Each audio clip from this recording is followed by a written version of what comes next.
Hello, everyone, and welcome to our second Ingenious Talks online, monitoring wastewater for early warning of future COVID-19 outbreaks. Thank you for joining us today. My name is Laura Kilpatrick, and I'll be serving as the moderator for today's event.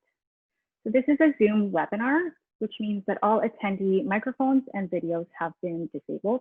However, you do have the option to ask a question by typing in the Q&A box on your screen. While questions will be answered at the conclusion of the presentation, we do highly encourage you to type them as they come to mind. You do not need to wait until the question and answer period to submit your questions.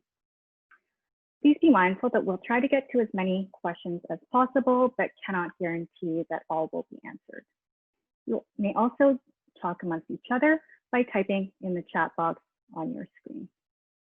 Today's webinar is being recorded and will be posted to Carleton's YouTube channel. And finally, at the conclusion of the webinar, there will be a brief survey that appears on the screen. And if you do have time to do so, we'd really appreciate your feedback. However, please also know that all attendees will receive an email survey post-event. And please note that all, in both versions, answers are confidential. Anonymous. Now I'm pleased to introduce to you our speaker, Dr. Banu Örmeci. Dr. Örmeci is the Jarislowsky Chair in Water and Health, Canada Research Professor in Wastewater Treatment Engineering, and the Director of the Global Water Institute at Carleton University. Having received her PhD from Duke University, she now leads an internationally recognized research program on wastewater and biosolids treatment and monitoring at Carleton. Dr. Örmeci recently received a Carleton University COVID-19 Rapid Research Response Grant. Today, Dr. Örmeci will explore how monitoring virus levels in sewage may not only provide an effective tool for understanding the prevalence of the COVID-19 in a community, but also serve as an early warning surveillance tool for future outbreaks. Thank you, Dr. Örmeci, for joining us today. And now I'll hand it over to you. Today's presentation is about our recent research on monitoring wastewater for early warning of future COVID-19 outbreaks. And I would like to thank the Faculty of Engineering and Design for holding this talk. So COVID-19 is a new disease, and we currently know very little about the virus. COVID-19 is the name of the disease. SARS-CoV-2 is the name of the virus, and it is related to the previous coronavirus-related outbreaks, such as the SARS-CoV-2, CoV, and MERS-CoV. These were the previous outbreaks from 2002 and 2012. There is a total of 7 strains of coronavirus that we know that infect humans. So 3 of these are the most important ones, and there are also 4 other that cause flu-like symptoms. And if you look at the mortality rates, we see that COVID-19 is around 4% compared to the closest relative SARS, that is 9.6%. So it is the fatality is lower, but it is more contagious. So this is also a new zoonotic virus. It basically, we call a zoonotic virus if it jumps from an animal to humans, and the source of the COVID-19 is bats. Okay, so because this is a new virus, there is basically no immunity in the population. There are no drugs, no vaccine available, and what we know so far that it spreads through droplets when we cough, talk, speak, and and it enters the body through eyes, nose, or throat, and contact with contaminated surfaces as well. This is why the public health officials say, wash your hands, and an average person touches their face approximately 20 times an hour. So these are the main transmission routes that we are aware of. So what we do not know yet about COVID-19 is really a lot. So obviously this is a new virus, and research is being done. Papers are being published, but we only have a history of a couple of months here. So in terms of some of the very basic information, we're still figuring it out. Transmission routes is one. We know the transmission through droplets and touching the surfaces, but also there are questions if the virus can potentially be airborne and the virus exists in bodily fluids, and if there would be any risks of transmission from those. So we are still answering those questions. We do not yet know the infectious dose.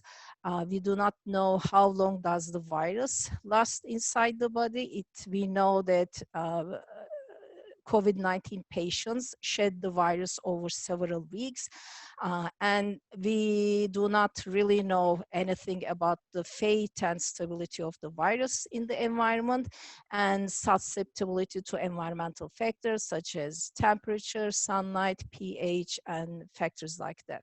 And as you also see in this figure, the mortality rates can also be very different depending on the country. For example, for Italy, it was approximately 8%, and that is really very high.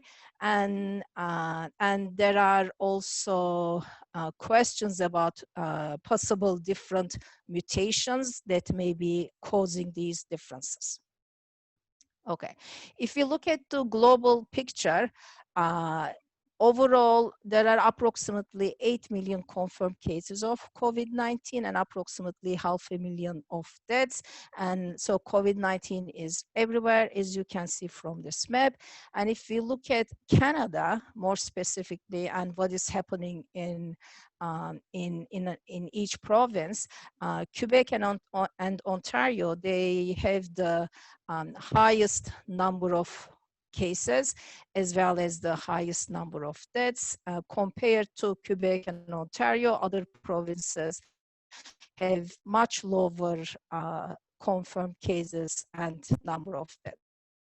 But what is more interesting, we keep talking about flattening the curve, and as you can see here, the curve is different. The shape of the trends of the curves are different for each province, and some of the provinces that we see a nice decrease, but some of the provinces, and Ontario is a good example, yes, there are decreases, but we haven't seen a very sharp decrease as in Alberta, for example. And this figure also shows the trends of all provinces, including the scale in one figure. So that's a nice comparison. And as you can see, again, Quebec has the highest numbers. The black line here is the overall Canada, and the purple line here is Ontario, which is kind of quite flat, and the red line here shows Alberta. Okay, so this figure shows the number of deaths from Canadian provinces. And again, Quebec and Ontario have the highest number of deaths. In this figure, orange is Ontario and red is Quebec. Okay, so obviously there's a clear need for monitoring COVID-19 cases, especially in the near future, because we are expecting new waves. Remember that until we have a vaccine, we there's really no cure to this, and we will likely see new waves or outbreaks in the near future. So there is a need for monitoring COVID-19 cases. One of them, which is essential, every country has to do this, is the direct testing of the public. This is the clinical testing.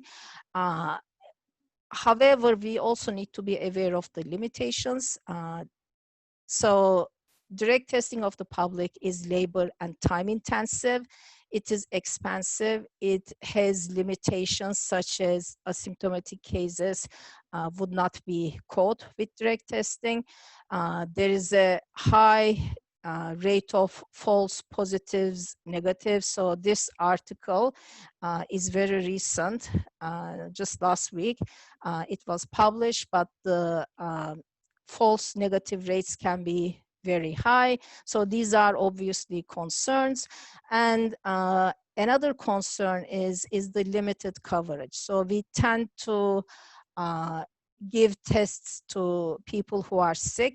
Ideally, we should test the whole population, but of course, that's very difficult to do.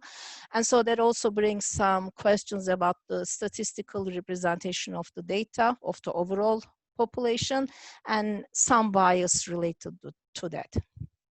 Okay, another option is contact tracing. And contact tracing, we do have the technology for this. We have the smartphones and we have the apps. However, this is also very resource intensive because the technology part is easy, but then you basically need an army of people to do the actual contact tracing. And there is a recent article from US that basically states they need 100,000 people who are trained in doing contact tracing, so they obviously do not have that. So there are other difficulties, and it also requires consent, and there are privacy issues as well.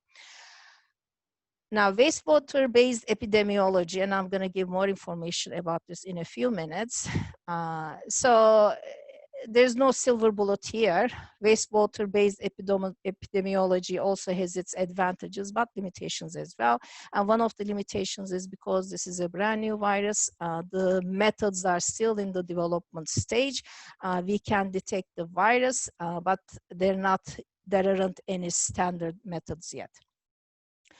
And monitoring is important because, again, going forward, what monitoring can help us with is we cannot stop the transmission altogether. It will not be zero, but what it can help with is we can prevent this exponential increase and flatten the curve and prevent the spread of the virus uncontrollably. Okay. So COVID-19 virus causes respiratory and gastrointestinal symptoms. Diarrhea is one of the symptoms, and it is also shed in stool. Previous research studies, these are all published in the last couple of months, shows that the viral RNA can be detected in the feces of approximately 80% of the cases, even with a negative throat swab, so that's a bonus. And also viral RNA can be detected in the feces of the asymptomatic cases, so this is also a bonus for sewage monitoring. And there is also prolonged fecal shedding of the virus up to 7 weeks. So that also makes the monitoring easier. And what we're not yet sure about is whether these virus particles are culturable or not. So there are 2 studies from China that were able to culture these virus particles, but then there's another study from Germany and they were not able to repeat the results, and this might be because of methods differences. Now, the importance of this, and I'm going to spend a little bit time on this, is just because you can detect the RNA of the virus, and these are the molecular methods that we use. We detect the genetic material of the virus in wastewater samples. It doesn't mean that the virus is live and it is infectious. So we can detect the detect the RNA of the virus, but it may not be infectious. So there is a possibility, but it might be infectious. And if that is the case, then there are obviously new concerns and questions that needs to be answered. Okay, so what is wastewater-based epidemiology? This is an important tool for monitoring the circulation and prevalence of COVID-19. The advantages of the wastewater monitoring is it is quick, it is sensitive, it is cost effective, it doesn't require as many samples, and it is also blind to bias. It's the whole population. It provides comprehensive and objective data and shows trends. It does have also great potential as an early warning system, and to also assess the effectiveness of interventions such as lockdowns, social distancing, reopening steps of the economy. So it provides a very effective tool to monitor the changes in COVID-19 levels in the population due to various factors. Now, this is not a new thing. It has been done before, and the polio is the most successful example of the wastewater-based epidemiology, and it is used by the World Health Organization. That's a major project, global polio surveillance. So particularly in developing countries, this played an important role in controlling the polio outbreaks. But there are also other examples. It has been used for hepatitis A, norovirus, typhoid, but another application is, in addition to the pathogens, it can also be used to detect the illegal drugs, pharmaceuticals, caffeine, any chemicals that is in sewage. So wastewater is like the fingerprint of a community. Whatever we do, we eat, we consume, we use, it leaves a fingerprint in wastewater, and using advanced analytical or molecular methods, we are able to detect those chemicals or pathogens. So specifically for COVID-19 applications, and how would this be used? So we would simply collect the wastewater from, in this case, city of Ottawa, and there are many other applications in other places. And then we analyze the samples in the lab using molecular methods and look for COVID-19 genes in these wastewater samples, and the quantity of the genes are proportional to the number of confirmed cases, number of patients in that community. Okay, so one of the first studies published on this was from the Netherlands, and what they have shown is if you measure the number of genes, COVID genes in wastewater, which is the orange line here, over a period of time, and if you also plot the number of reported COVID-19 hospitalization, for example, there is a very good correlation between the number of cases and the quantities of genes, COVID-19 genes that are measured in wastewater. Another example is from France. And so the light gray area is the number of consultations for COVID-19, and the dark gray area is the number of hospital patients, and they estimate the concentrations of the COVID-19 genes, and that also has a very good correlation with the number of cases in Paris. So this study has just been published. This is from Yale.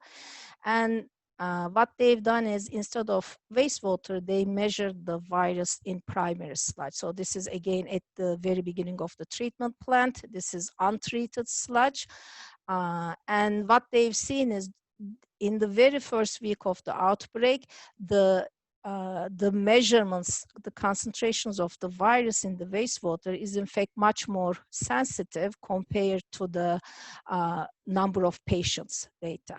Okay, so, and here's another figure that clearly shows that the red line is the concentration of the COVID-19 genes, and the black line is the number of the cases, and there is approximately 1 week delay in detecting the confirmed cases. And so that is really critical, because as soon as the patients become sick, they start shedding the virus. So we can detect the virus earlier in wastewater, but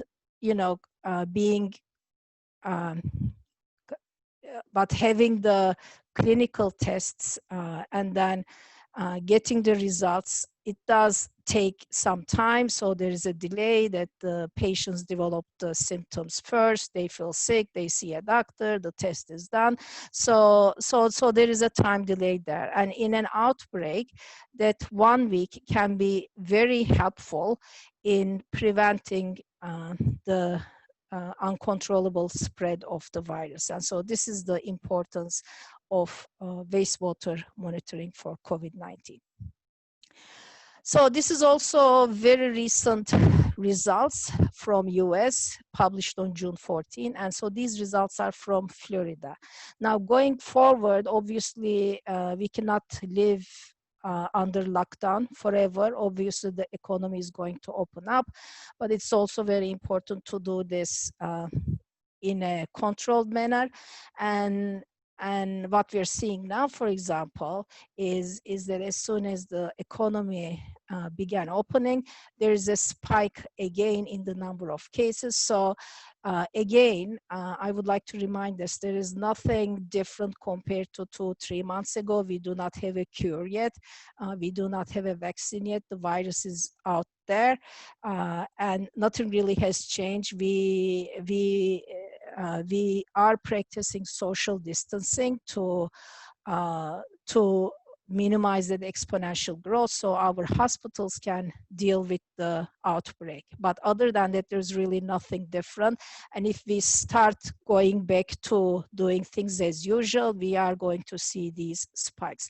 And again, wastewater epidemiology has a role to play here by measuring the virus concentrations in wastewater. We can detect these peaks earlier and take a step back, and that's what needs to be done going forward, and take a step back and then readjust our how we do the reopening again.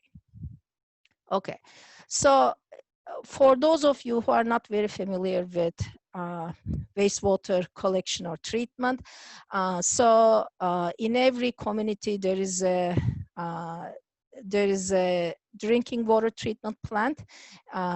In Ottawa, for example, most of our drinking water comes from the Ottawa River, and it goes to the treatment plant, drinking water treatment plant here, and from the at the drinking water treatment plant, it is treated, it is safe to consume, it is pumped to the houses, and after that it is used, it becomes wastewater.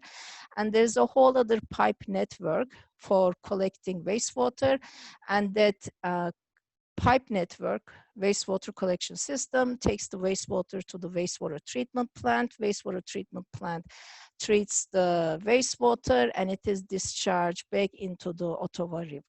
Okay, so in our research, what we're doing is we would like to develop an effective COVID-19 early warning tool by monitoring the virus RNA levels in untreated sewage collected from different zones in the city, as well as also collected from the wastewater treatment plant. So how do we collect wastewater from different zones? We use pumping stations. Pumping stations, basically, they collect wastewater from different areas and they pump it to the wastewater treatment plant. And it does provide geographic information, which is very valuable. So if we see spikes, we would know where those spikes are are happening.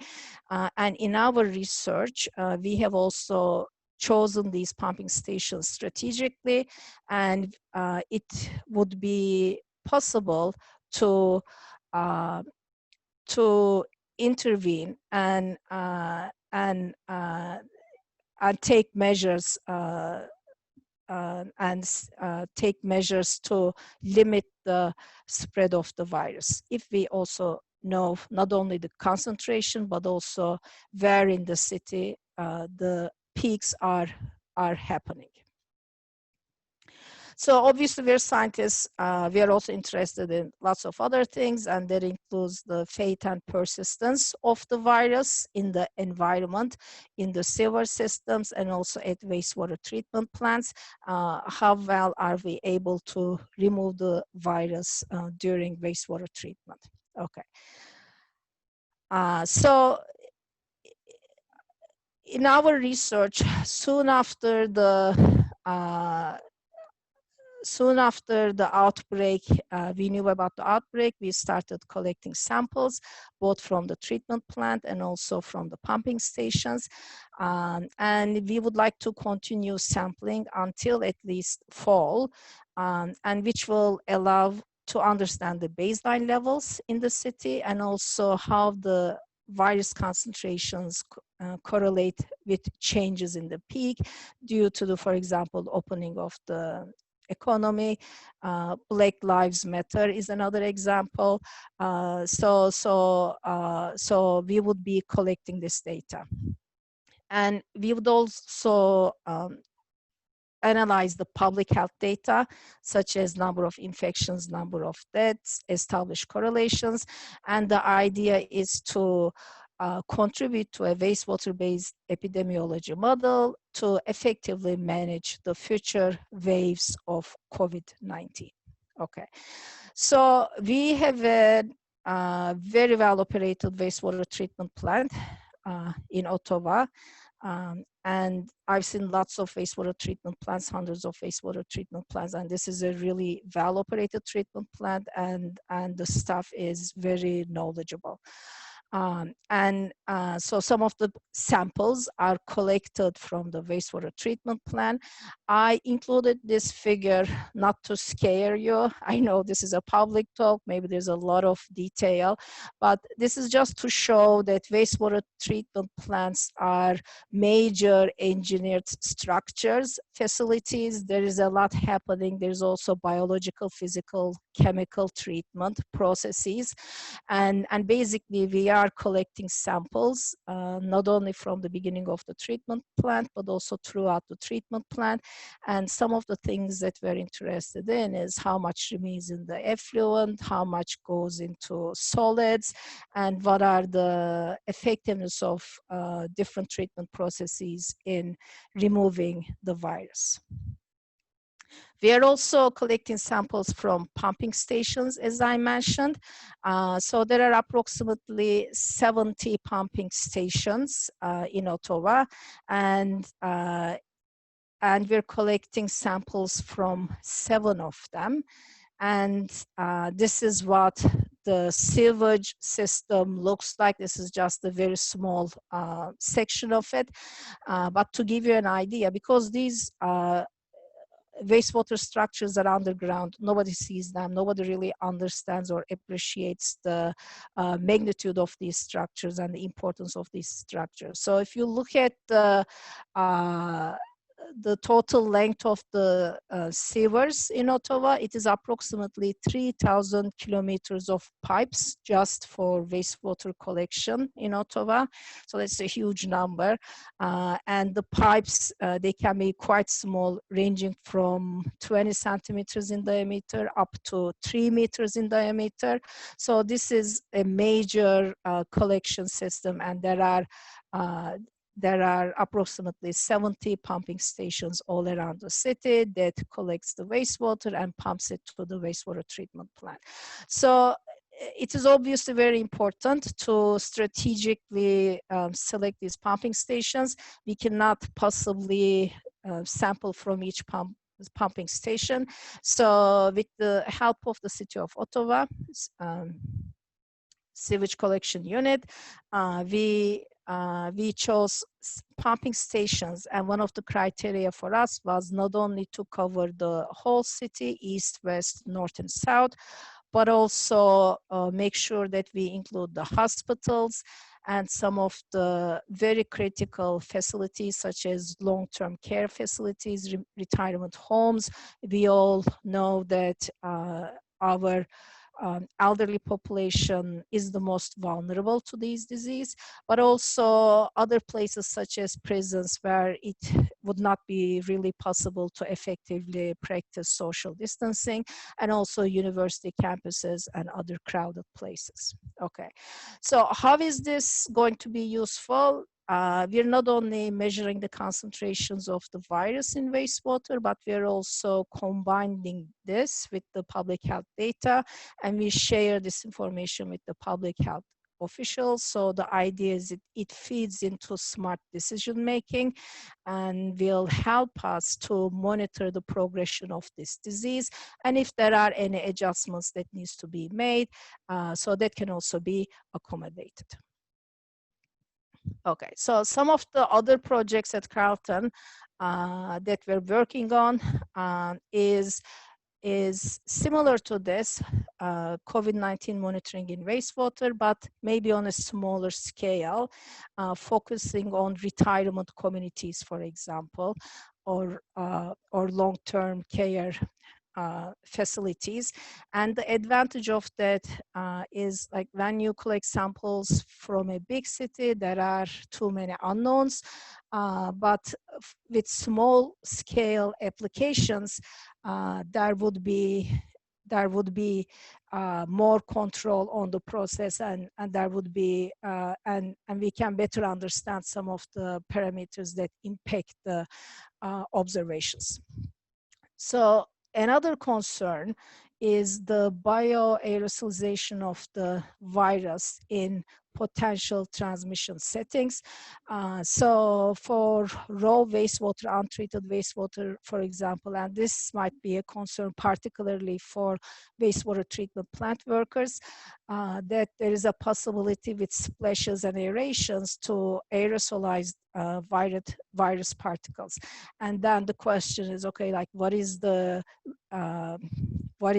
probability of this happening? Are we finding significant numbers of the virus in these areas? So those are some of the things that we are investigating. Another line of research is developing real-time or near real-time monitoring technologies for COVID-19 in collaboration with other colleagues at Carleton. And this is very important because the methods that we are using now, they're not real-time methods, that you still need to collect the sample, take it back to the lab, do your analysis. So it does take several days at the very least. And ideally real-time or near real-time, maybe within 50 minutes, half an hour, if we have the results, that would of course be very valuable. We are also involved in national and international collaborations. International Water Association, Canadian Water Network, IANAS is the Inter-American Network of Academies of Sciences, and Global Water Research Council. So there are several organizations working on COVID-19 related issues with water and wastewater, and those are important collaborations, and sharing information is obviously very important. So we do not reinvent the wheel, and we help each other and progress very quickly in this battle. Okay, because this is a public talk, and the way the webinar is designed, unfortunately, it doesn't allow you to ask questions, a lot of questions at least. So some of the questions that I get a lot, I just made a list here, and I'll simply cover those. So one of the questions is, can the wastewater treatment plant remove the COVID-19 virus? Okay, so one of the good things with COVID-19 virus is it is an envelope virus. So it is much less resistant to disinfection or treatment processes to temperature compared to some of the other viruses like enteric viruses that we are more familiar with in drinking water and wastewater treatment facilities. So enteric viruses are the viruses that cause, diarrhea, gastrointestinal diseases, and they are much harder to kill, much harder to disinfect. So compared to those, coronaviruses are relatively easy to inactivate. So our treatment facilities, wastewater treatment facilities, are designed to remove enteric viruses or wastewater pathogens.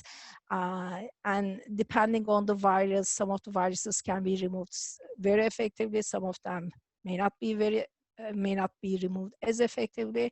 But even though we do not yet have the research results for COVID-19 specifically, it would be safe to assume that this would not be a significant risk, and our wastewater treatment processes would be able to remove COVID-19 or inactivate or kill COVID-19.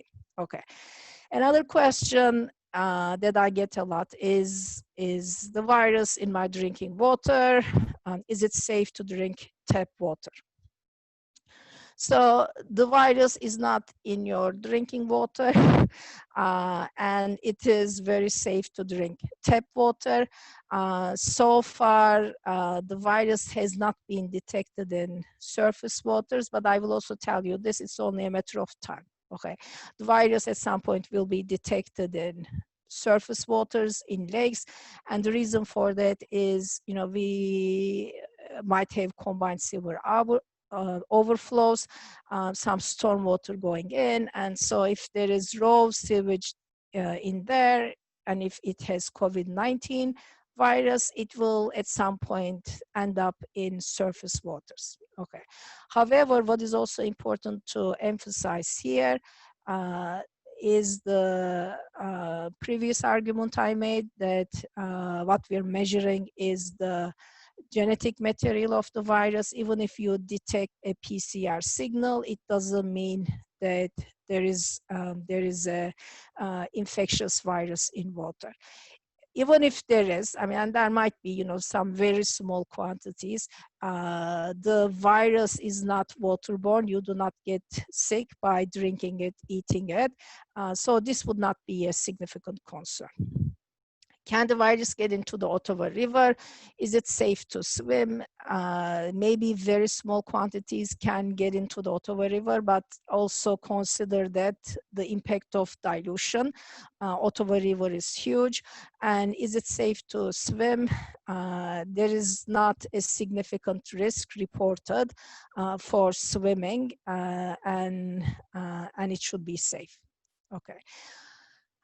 Another question is, does the virus represent a threat to sewer or sewage plant workers? So this is something that that we are focusing on right now, and this has been raised by other researchers in other countries as well. And this is something that needs to be looked at. It doesn't mean that there's a significant risk, but there is the possibility of the aerosolization of the virus from raw wastewater. And if this happens, what are the concentrations of the virus in the aerosols, and if it would cause a significant risk. One of the things that we still do not know is the infectious dose, and to get sick, you would need not just one virus particle in most cases, but lots of those. And again, we do not know the infectious dose for this virus. So I do not think that this would be a significant risk, but this is something that needs to be looked at. And for wastewater treatment plant workers, it's always a good idea to wear a mask to protect themselves. Another question is that I get a lot is the virus in biosolids. So biosolids, for those of you who are not familiar with biosolids are the solids collected from the wastewater treatment processes, and then they go through another completely different treatment train from wastewater. So in fact, at wastewater treatment plants, there are two separate streams of trains of wastewater treatment is one, and the other one is for biosolids treatment. And we apply high temperatures during sludge treatment, biosolids treatment. And this virus, coronaviruses, are not, would not be able to survive those high temperatures, and they would not be live, they would not be infectious. But again, there is no research that has shown this. Research needs to be done, and this is simply based on what we know from other coronavirus strains, not necessarily COVID-19, other strains. So there are cousins of COVID-19, but they do give us an idea. And even if they are detected, the genetic material detected in biosolids, it's not likely that they would pose a significant health risk. Okay, so the last slide is the conclusions. Until a vaccine is found, COVID-19 is expected to come back in waves, and there's a need for non-invasive, accurate, and easy to employ monitoring tools. So monitoring the virus in sewage provides an effective tool for understanding the prevalence of the disease in a community, as well as an early warning surveillance system. Sewage monitoring can be used for rapid detection and reliable screening of new cases before they are caught by the healthcare workers, which obviously takes longer because of the time it takes for the clinical tests. And the time gained is critical in controlling the spread of the virus and effectively managing future outbreaks. So, excuse me. So I would like to acknowledge the City of Ottawa Environmental Services Wastewater Collection Branch and ROPEC Wastewater Treatment Plant. They are our research partners, and they've been very helpful in supporting this research. I would also like to thank Jarislowsky Foundation. So this is a wonderful foundation for those of you who are not familiar with the Jarislowsky Foundation. It is founded by Stephen Jarislowsky, and Mr. Jarislowsky has established 40 research chairs at universities across Canada.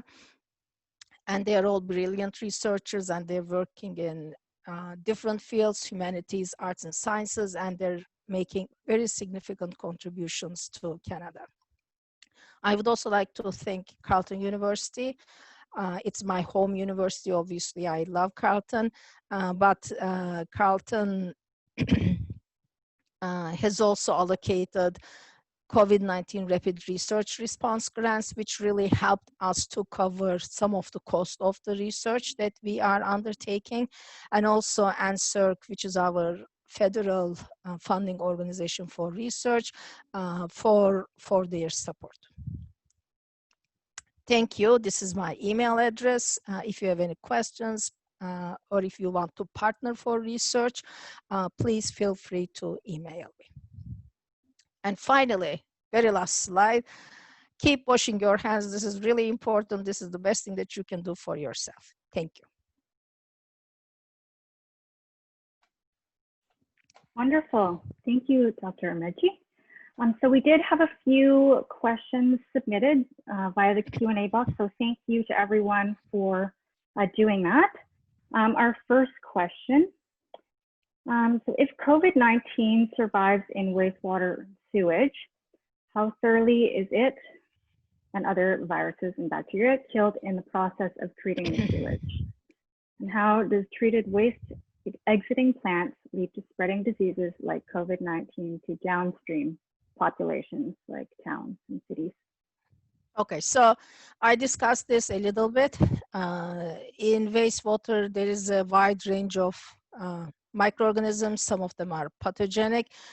So viruses is just one. We also deal with protozoa and bacteria. Viruses, some of the viruses are very difficult to inactivate, to kill. And those are typically the enteric viruses. And compared to those, coronaviruses are relatively easy to kill, and because they have a lipid layer, their outer surface is not as well protected as some of the other viruses. And from previous research that is done on other strains of coronaviruses, we know that they are very susceptible to temperature and disinfectants such as chlorine. So there is, I mean, we cannot speak in certain terms because we haven't actually done the research with COVID-19, but it is not likely to be a significant risk. Great, thank you. So our next question, what should be the sampling frequency to have a good estimate? Oh, okay, so that's a good question. And that's not just the sampling frequency, but how you collect your samples. Are they grab samples, composite samples? And depending on what you're measuring, the answer is different. The limiting criteria there is the difficulty of collecting the samples, and also these are expensive tests. Like each test is approximately $400 the cost. Okay, so I mean, ideally we would want to sample every day, you know, maybe twice a day, 3 times a day, but in terms of the cost and the amount of work involved, typically what is done for wastewater monitoring is once a week, and that seems to be enough to show the trends. Great. So will there be a way to link the number of infected people with the levels of COVID-19 in wastewater? Can you repeat the beginning, the first part of the question again? Yes. Will there be a way to link the number of infected people with the levels of COVID-19? Right. So this is what the models are for. Okay, and I can tell you there is not a perfect correlation, and the reason for that is a COVID patient basically sheds the virus over several weeks. Okay, it can be a couple of months sometimes, and the quantities of the virus shed is not same either. Okay, so it is. I mean, it would be a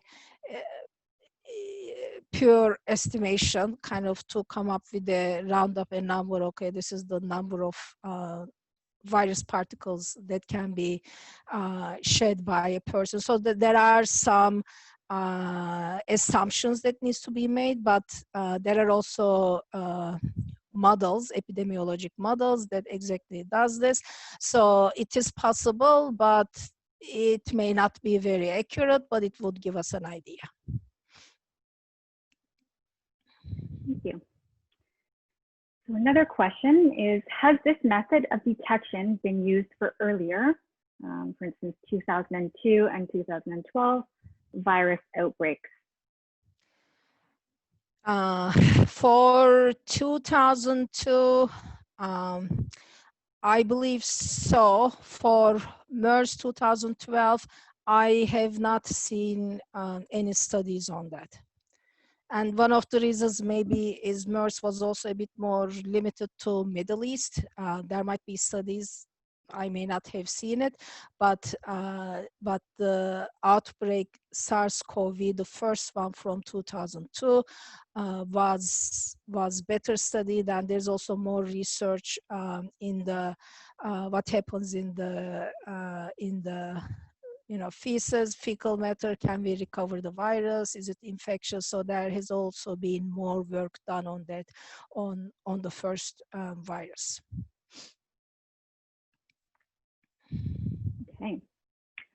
Can a similar testing protocol be employed at municipal household solid waste collection points to detect virus in infectious household waste? In municipal solid waste collection points? Yes. Okay. So municipal solid waste is basically garbage that you throw out. Okay. So we're detecting this in wastewater because it is shared by people. So it is, we know that it is present in wastewater. So in solid waste, I mean, the question is, why would the virus be present in solid waste? I mean, there might be, you know, with the mucus and bodily fluids, it is possible, but there would be too much contamination and the concentrations would be too small.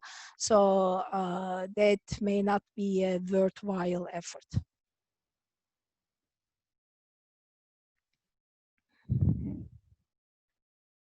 So what sorts of challenges did you face, if any, in setting up such a large-scale research project with a public partner?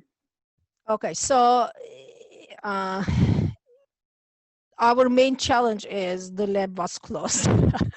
Okay, so Carleton has very strict rules and all labs were shut down completely and there were really no exceptions. So, but we're finally back in the lab.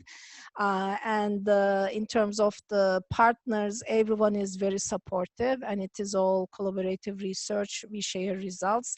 And especially in this case, this is something that I've observed with COVID, that everyone is willing to contribute. Everybody wants to help, whatever their resources or in whichever way they can help.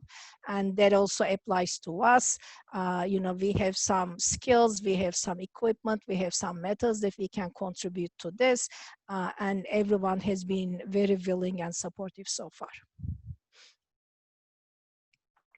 Okay. Next question. In a study at the University of Minnesota, the virus is found to be present to varying degrees in samples taken from infected patients, except in urine samples where there's zero presence. Could this provide a doorway to find a cure? Does this provide a way to, what is it, to provide a cure? What is the question?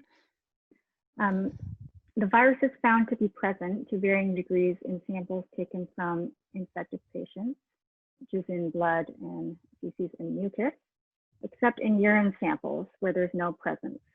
Could this provide a doorway to find a cure? Okay, so for urine samples, I just saw an article that they also detected the virus in urine samples. And I cannot think of a correlation with the concentration in urine samples and the cure.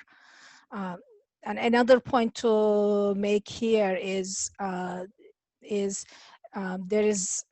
are several studies coming up now, but you know, there's a rush to publish, there's a rush to make the research available, which is good because there's some really good research that helps the others. But I've also seen some studies, it's almost like there's no quality control right now, and you can also publish on websites without peer review. So there is also there are a lot of studies, and I see it is common to see conflicting results. And that doesn't mean that the research is bad. That's because we're still learning. I mean, it depends on, for example, if it's virus concentrations, at what stage that patient is can impact the number of virus particles. But there is basically still a lot that we do not know about. Okay. And this will be our last question that we have time for. So a question that comes up with the reopening, the concern about using public washrooms and transmission through droplets from flushing toilets. That would definitely direct the guidelines for reopening. Detection versus transmission in this activity has been misunderstood by the public. Thoughts about that? Right. So in terms of the toilets, cover the toilet cover, closet. So there is some previous research that shows that potentially flushing the toilet can create these aerosols that I also talked about. And so what do we do about that? Is it a big concern? I mean, for specifically for COVID-19, and particularly considering that setting, I do not believe that there would be a significant concern, but the way to deal with that is just close the cover and wash your hands. Wonderful. Well, thank you, Dr. Örmeci, for this wonderful talk. It was very insightful. Yes. Thank you. Thank you, everyone, for joining. And I apologize in the beginning of the presentation. I struggled a bit because I wasn't sure if it is all working, I am live or not, or if there are any technical difficulties. But it went very smoothly. And thank you, Laura, for your help. You are most welcome. So to everyone that's still on the webinar, in the chat box, you should see that we are going to be posting some links to relevant information for your reference. And I just want to say thank you to everyone again for making the time to join us today. We really hope that you enjoyed the conversation and gained some valuable information and insight. And just a reminder that this will be posted to Carleton's YouTube channel following the event.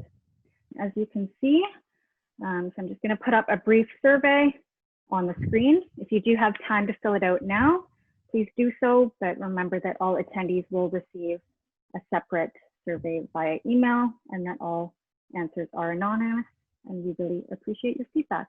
So this will stay up for a few minutes, but yeah, thanks for joining us. Keep well, and we hope to see you all again soon.